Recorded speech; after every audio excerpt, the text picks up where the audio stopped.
ijambo ry'umutwe uno munsi tugiye gusangira avuga ngo ubushobozi buri mu rupfu rw'umwami wacu Yesu Kristo. Reka dusome ubutumwa bwiza bwa Matayo igice cya 27 kuva ku murongo wa 51. Ibitangaza vyabaye Yesu acikanye igitambara gikingiriye ahera cyane h'urusengero gitabukamwo kubiri uhereye hejuru ugashitsa hasi. Isi iratigita, ibitandara birasaduka. Igihe Yesu yacikana hari vyagaragaye kuko ntiyari umuntu asanzwe apfuye. Urupfu rwa Yesu si rw'umuntu asanzwe, urupfu rwa Yesu si rw'umuhizi kanaka cyangwa intwari kanaka. Urupfu rwa Yesu rwari urupfu rw'umuherezi mukuru asumba abandi baherezi bigeze kubaho n'abazoza n'abazokurikira. Yari yinjiye ahera hahera atajanye amaraso y'imyagazi y'ibikoko, ahubwo atwaye ayiwe maraso. Kandi ngire nkubwire, ntabwo Yesu yinjiye ahera hahera hubatswe n'abana b'abantu canke abantu. Yesu igihe acikana yinjiye ahera hahera ho mu buryo bw'imhemu. Mwibuke igihe Imana yabwira Mose ati ubaka ihema ry'ibonaniro, ubaka tabernacle, ariko yubake uravye iki gicapo kiri mw'ijuru. Vyumvikana neza yuko amahema yose abaherezi bakuru bahora binjiramwo batwaye ibimazi vy'inka, vy'impene, vy'intama, cari gicapo c'ihema ryo mu buryo bw'imwemu ry'ahantu ho mw'ijuru. Yesu rero mu rupfu rwiwe niyinjiye mw'ihema ryubatswe n'abantu, kuko iryo hema ryubatswe n'abana b'abantu. Abaherezi basanzwe ntibari bamenye icyabaye, bari barindiriye kwinjira, kandi ubundi barinjiye. Kandi ku irembo ryiza hirya y'ihema hariho intama ziriko zirabira, hariho amasuguru, hariho inuma, hariho ibikoko vyamaze kwicwa. Umuherezi mukuru agira vyinjize. Muga kubera igikorwa Yesu yakoze mu rupfu rwiwe cari igikorwa cyo mu buryo bw'imhemu, yinjiye mw'ihema ryo mu buryo bw'imhemu. Yinjiye mw'ihema ryo mu buryo bw'imhemu, amaze gushika hera hahera hatari ikigereranyo c'amahema yari yarubatswe n'abana b'abantu. Ca gihuzu cari gikingiye ahera hahera kigaragara kica kiratabuka nk'ikimenyetso c'uko inzira iciwe. Yesu aducira inzira. Ndi n'inkuru nziza kubwira umuntu wese ariko aranyumva. Urupfu rw'umwami wacu Yesu Kristo rwaducira inzira. Kandi nk'uko Yesu amaze gupfa yashitse ahera hahera, inzira iracibwa. Uno munsi jewe nawe turinjira ahera hahera, tutari abayuda, tutari mu bwoko bw'Imana, ariko tukahinjizwa n'amaraso y'uwo mwagazi w'intama w'Imana utagira agasembwa ari we Yesu Kristo. Tugashikana iyacu mitwaro, tugashikana iyabacu mitwaro, kandi imitwaro yacu ikakigwa ikemegwa mw'izina ry'uwanesheje ari we Yesu Kristo. Iyo Mana, uwo mwami, uwo mucunguzi yacinzira, nje kukubwira inkuru nziza yuko nuno munsi ubwo bushobozi bushoboye kugucira inzira. Ico yakoze yagikoze mu buryo bw'imhemu. Yashitse yaracikanye ahera ashika ahera hahera mu buryo bw'imwemu, hama mu bigaragara igihuzu kiratabuka. Yesu yaducunguye mu buryo bw'imwemu. Ndi n'inkuru nziza ko no mu bigaragara bigiye kugaragara inzira icibwe. Ndashaka kubisubiramo. Mu rupfu rwa Yesu harimo ubushobozi. Igihe Yesu yacikana, niyinjiye ahera hahera hubatswe n'amaboko y'abana b'abantu, kuko aho abaherezi bandi bari bamaze kwashika. Ahubwo yinjiye ahera hahera ho mu buryo bw'imwemu.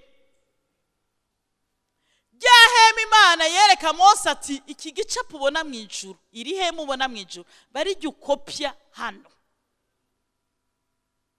Yesu ahinjira mu buryo bw'imwemu, ariko no mu buryo bugaragara bica biragaragara. Igihuzu kiratabukamwo kubiri.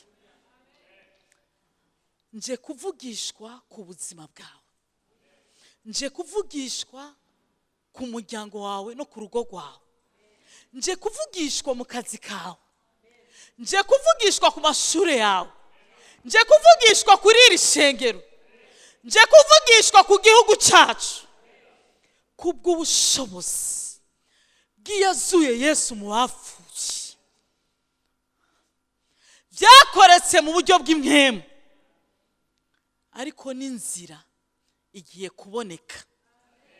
Inzira igiye gucibwa, iboneke, igaragare mu buzima bwawe, mu rugo rwawe, mu muryango wawe, muri iri shengero. Inzira igiye kuboneka, n'igihugu cyacu inzira igiye kuboneka.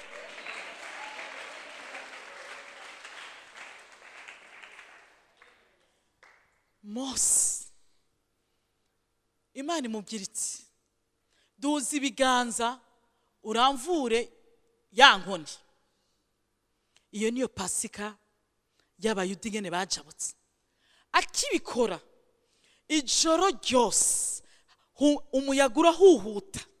Mu yandi majambo, mu buryo bw'imwemu ikirere kirakubugwa. Ijoro ryose umuyaga urahuhuta. Hama ikiyaga cigaburamwo kabiri. Byabanje gukoreka mu buryo bw'imwemu, mu nyuma mu buryo bugaragara ikiyaga kirigaburamwo kubiri. Agakiza no gucungurwa twabonye muri Kristo Yesu vyakoretse mu buryo bw'imwemu, ariko no mu bigaragara byaragaragaye, hari n'ibigiye kugaragara. Kandi si umwana w'umuntu azobikora, ni ubushobozi ubwatumye ibitandara binyiganyiga, isi ikanyiganyiga. Bisigura ngo hari ubushobozi bunyiganyiza ibyo umuntu adashobora kunyiganyiza. Urupfu rwa Yesu Kristo rutubwira ko hari ubushobozi bunyiganyiza intebe abantu badashobora kunyiganyiza. Hari ubushobozi bushoboye kunyiganyiza ibintu umwana w'umuntu adashobora kunyiganyiza. Hariho ubushobozi bushoboye kunyiganyiza ibyo wagerageje kera mu buzima bwawe, mu muryango wawe, mu kazi kawe. Hariho ubushobozi, kandi ubwo bushobozi n'ubushobozi bw'Imana ni mpemu yera, burashoboye kunyiganyiza. Iyi Pasika ivyari byaranse kunyiganyiga, ubushobozi burabinyiganyiza bikubise, kugira ngo icubahiro c'Imana kigaragare. Ku murongo wa 57, ariko bugorovye haza umutunzi w'i Arimataya yitwa Yosefu, kandi nawe yari umwigishwa wa Yesu. Uwaja kwa Pilato asaba ikiziga ca Yesu, maze Pilato avuga ko bakimuha. Yosefu ajana ico kiziga, akizingira mu mpuzu yera nziza, agishira mu mva yiwe nshasha yari yarimbishije mu bitandara, atembagaza ikibuye kinini, acugaza umuryango w'imva, aragenda. Igihe Yesu yacikana, ahubwo igihe Yesu yari ku musaraba n'igihe bamufata, cyari igihe kigereranya n'umwijima, cyari igihe kiri sombre, cyari igihe kirimo kuzazanirwa guteye ubwoba, kuko abo bagendanye imyaka 3 ba hafi bose bari bamuvuye ko, kuko bibwiye ko bakwirikiye ubwiji. Bamaze kubona abambye adashobora kwibambura, bamushinyagurira, bamucokora, abagore nibo bamurabiye kure, nabo nyene ataco bafise bakora.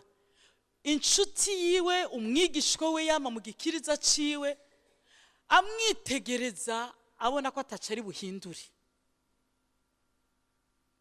Birashoboka yuko iyi Pasika hari bigaragara mu buzima bwawe nk'ubwiji. Birashoboka ko iyi Pasika ishitse hari bigaragara nk'umwijima mu buzima bwawe, mu muryango wawe, mu kazi kawe. Birashoboka. Birashoboka ko iyi Pasika ishitse mu gihe abategerezwa kukwegera batari kumwe nawe. Birashoboka ko iyi Pasika ishitse mu gihe abategerezwa kukuba hafi nivyo bakuri hafi, ariko ntaco bariko barakora.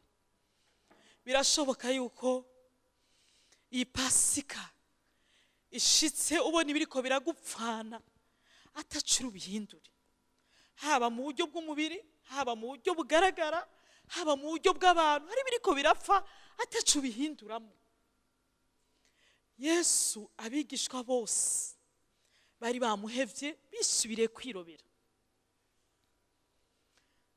Abari baramubwiye ko batazopfa muvuye inyuma bose basubiye mu myuga bahoramo.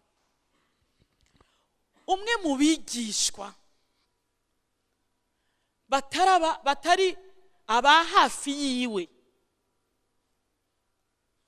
umwe mu bari barindira agakiza kiwe, umwe mu bigishwa niwe nawe atari amajambo gusa, yitwa Yosefu. Yari umutunzi kandi yari umwe mu bafarize canke mu bacamanza bakomeye mu madini. Gusa igihe bacira urubanza Yesu, we ntiyari arimwo. Biravuga ko atari muri bo kandi atigeze abashigikira. Uwo ni we yaserutse. Oh, haleluya. Uwo ni we yaserutse, agenda gusaba ikiziga Pilato ca Yesu, mu gihe atanumwe ari bushobore guturukira Pilato ngo asabe ikiziga, kuko uwabambwe yabambwe ku giti c'abamenja, kandi ababambwa bose bari kivume, kandi yagaragaye nk'ushoboye, ariko arinze acikana agaragaye nk'udashoboye.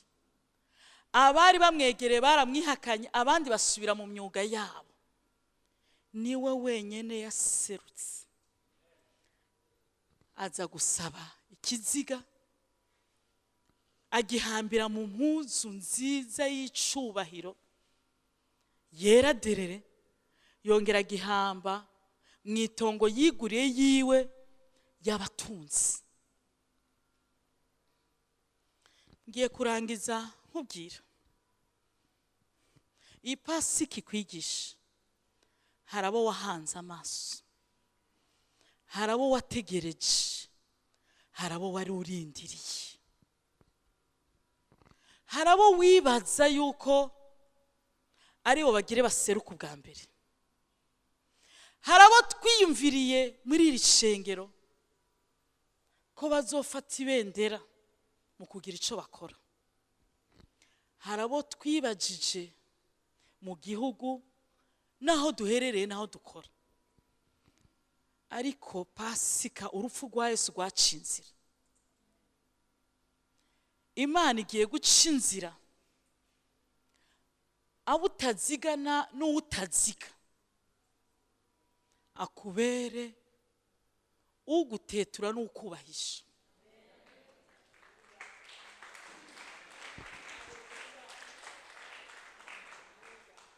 iyi Pasika 2025 nongeye kubarirwa amajambo n'abariwe tugitangura uyu mwaka murayibuka Décembre 2024 muri veille ngo uyu mwaka umwijima uzoba mwinshi haba mu buzima bw'umuntu haba mu rugo haba mu muryango haba no mu gihugu no mu mahanga ariko azoba ari akaryo keza kugira ngo Imana yiheshe icubahiro azoba ari akaryo keza ka glorification azoba ari akaryo keza ko gukayangana azoba ari akaryo keza kugira ngo Imana iseruke nk'Imana iyi Pasika ngicyo cyo nahawe na mpwemu yera kuko ntitwakoranye duserebra uno munsi ntabwo turiko turavuga urupfu rw'uno munsi turiko twibuka ingene urupfu rwiwe n'izuka ryiwe umwijima ni mwinshi mu gihugu umwijima ni mwinshi mw'isi hari umwijima mwinshi mu muryango hari umwijima mwinshi mw'ishengero birashoboka yuko ucanganikiwe birashoboka yuko uzazanikiwe ariko urajabuka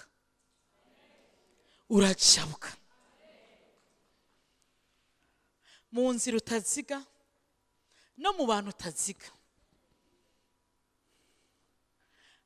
hariho icubahiro Imana igire iserure ku buzima bwawe no mu bawe kugira ngo vyitirirwe yo yonyene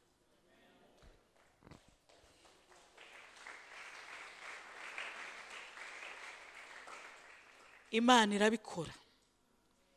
irabikora mu gihugu irabikora mu ishengero irabikora mu muryango irabidukorera uyu mwaka urarangira ubibonesheje amaso yawe